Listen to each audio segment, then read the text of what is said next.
Bonsoir mes frères et sœurs, je vous salue dans le saint nom du Seigneur Jésus-Christ. Amen.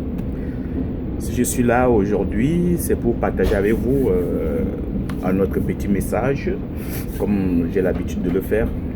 Oui.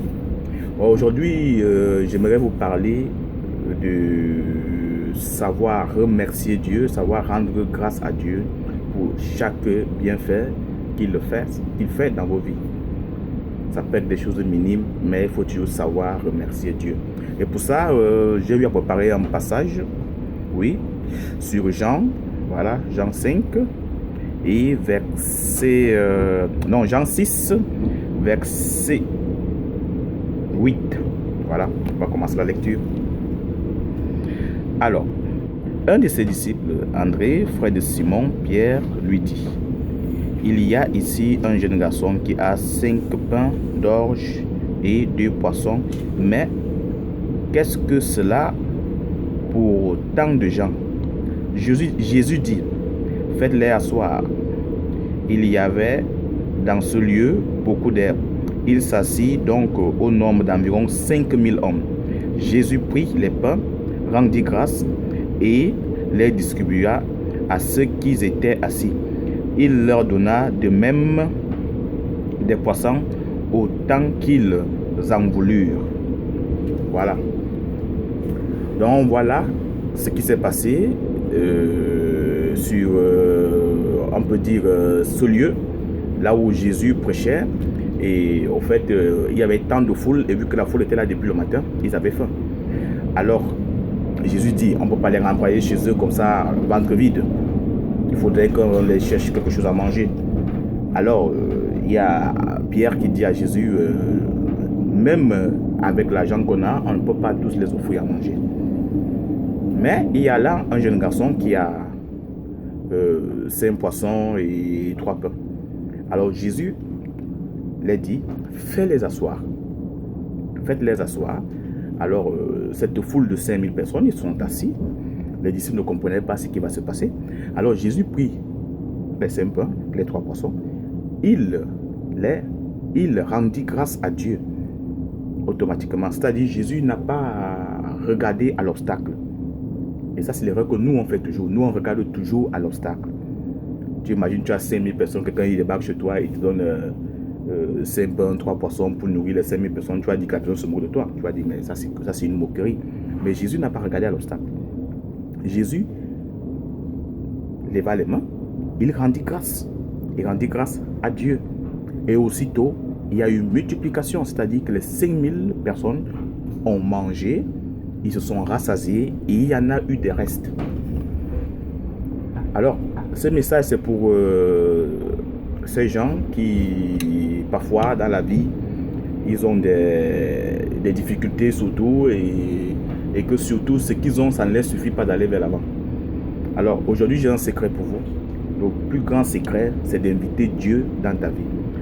C'est-à-dire rendre grâce à Dieu pour le peu qu'il t'a donné. Alors, qu'est-ce que ça y voit à inviter Dieu dans ta vie? Ça veut dire que lorsque tu rends grâce, tu reconnais que c'est Dieu qui est au-dessus de toutes choses et que c'est Dieu qui pourvoit pour ton besoin. Alors, malgré que ce besoin il est petit, tu reconnais que Dieu est suprême. C'est-à-dire, en disant merci Seigneur, c'est que tu dis au Seigneur que c'est lui qui a pourvu pour toi. Donc, ça veut dire que tu l'invites dans ta vie. Donc, c'est pour ça que j'aimerais vraiment vous dire que c'est très important de rendre grâce à Dieu. C'est très important dans une journée de s'arrêter et penser au moins s'arrêter même pour 2 minutes et dire au Seigneur, Père, je te remercie pour cette journée. Parce que c'est Dieu qui crée la journée. Et lorsqu'il crée la journée, il dit que la journée qu'il a créée est une bonne chose. Alors, quand tu rends grâce à Dieu pour la journée qu'il a créée, qui te fait vivre, automatiquement, cette journée que Dieu a créée, elle devient bonne pour toi. Ah oui, donc ça, c'est un peu comme des règles, c'est un peu comme des règles de la vie. Donc, il faut savoir rendre grâce à Dieu. Même si tu passes une situation très difficile, que tu te dis qu'ici il n'y a pas d'issue, arrête-toi une seconde. Juste parce que tu respires, dis Seigneur, je te rends grâce pour cette journée. Parce que c'est toi qui l'as créé et tu me fais respirer. Je sais que ce que je vis est difficile. Moi, je te rends grâce parce que je sais que tu trouveras une solution à mon problème. Donc c'est très important vraiment de prendre le temps pour rendre grâce. Ne regardez pas au problème, ne regardez pas à l'obstacle. Vous avez vu Jésus, Jésus n'a pas regardé qu'il y avait 5000 personnes. Il n'a pas regardé qu'il y avait juste un peu de pain, juste un peu de poisson. Il n'a pas regardé à ça. Il s'est tourné vers le Père. Il s'est tourné vers le Créateur. Alors nous, parfois, on a tendance toujours à regarder la situation. Et lorsqu'on regarde la situation nous effraie. Et c'est pour ça que Jésus dit que venez à moi, vous qui êtes fatigués, je vous donnerai du repos. Je prendrai votre joug et votre fardeau parce qu'il est lourd. Et vous allez recevoir le mien qui est léger. Parce que nos problèmes sont au-dessus de nos forces. Alors si on s'arrête à regarder le problème, nous sommes perdus. On perd même la foi. Alors quand il y a un problème, ne le regarde même pas. Regarde le Seigneur. Tourne-toi vers Dieu, vers le Créateur qui a la capacité de changer toutes choses. Alors c'est très important de prendre toujours un minimum de temps en une journée pour rendre grâce à Dieu. Il faut vraiment rendre grâce à Dieu. C'est très important. Le remercier. Malgré ce que tu vis, il faut rendre grâce à Dieu.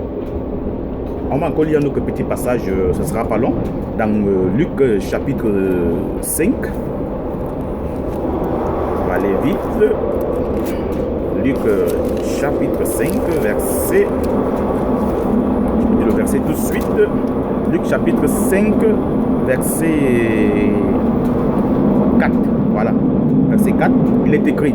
Lorsqu'il eut cessé de parler, il dit à Simon, avance en plein eau et jetez vos filets pour pêcher. Simon lui répondit, maître, nous avons travaillé toute la nuit sans rien prendre, mais sur ta parole, je jetterai le filet.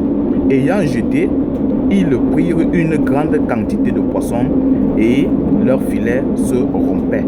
Ils firent signe à leurs compagnons qu'ils étaient dans leur barque de venir les aider.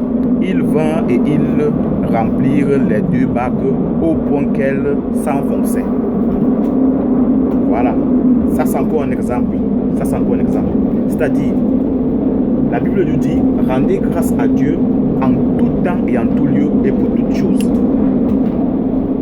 Mais parfois, nous on se dit, par rapport à ce qu'on voit, on se dit que non, Dieu m'aime là, mais sans savoir qu'en obéissant à la parole de Dieu, tu changes l'histoire de ta vie. Il faut toujours obéir à la parole. Pierre, il a dit, on a travaillé toute la nuit, on n'a rien pris. Mais sur la base de ta parole, je jetterai les filets. Il a jeté les filets et il y a eu le miracle. Alors, prenons le temps d'obéir à Dieu, d'obéir à la parole du Seigneur.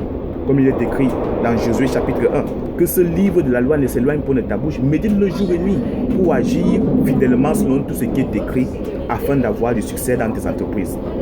Donc la plupart du temps, nous souffrons à cause de nous-mêmes parce que nous ne voulons pas obéir à la parole de Dieu, sans connaître que l'obéissance mène toujours à la gloire. Alors il faut prendre le temps de lire la parole de Dieu, de l'écouter et d'obéir à celle-ci. Parce que c'est grâce à ton obéissance que ta vie va changer. Donc c'est ce message vraiment que j'avais à cœur de vous partager aujourd'hui. Donc un message pour rendre grâce à Dieu, savoir toujours rendre grâce à Dieu, c'est très important. Et d'obéir surtout à la parole de Dieu. Obéir à ce qui est écrit. Et vous verrez que vos vies vont changer. Vous verrez que les situations que vous avez trouvées impossibles de franchir vont être franchissables. Vous allez voir que ces problèmes qui étaient là au-dessus vont redescendre sur terre. Et que vous allez traverser ces problèmes sans aucun problème. Bon, moi je vais prendre congé de vous. Que le Seigneur vous bénisse, que le Seigneur vous garde. Et je prie le Seigneur que tous ceux qui ont écouté ce message, qu'ils soient vraiment bénis et qu'ils voient la manifestation de la puissance de Dieu dans leur vie. Soyez bénis, soyez bénis, soyez bénis. Et n'oubliez pas, écoutez beaucoup de messages, c'est important. Je répète chaque fois, le pasteur Ivan Castano, le pasteur Mohamed Sanogo, voilà. N'hésitez pas à aller sur Facebook, tapez ces noms-là. Vous allez voir que vous allez être bénis, vous allez être rafraîchis et vos situations vont changer. Et comme je vous dis toujours, moi je suis à Beau Soleil. Ceux qui veulent venir à l'église de Beau Soleil évangélique, vous êtes la bienvenue. Là-bas, on a les bons pasteurs, le pasteur Kadi et son fils. Ils font vraiment des merveilles. Venez, on va partager et on va prier ensemble. Que Dieu vous bénisse. Soyez bénis dans le nom de Jésus-Christ. Amen.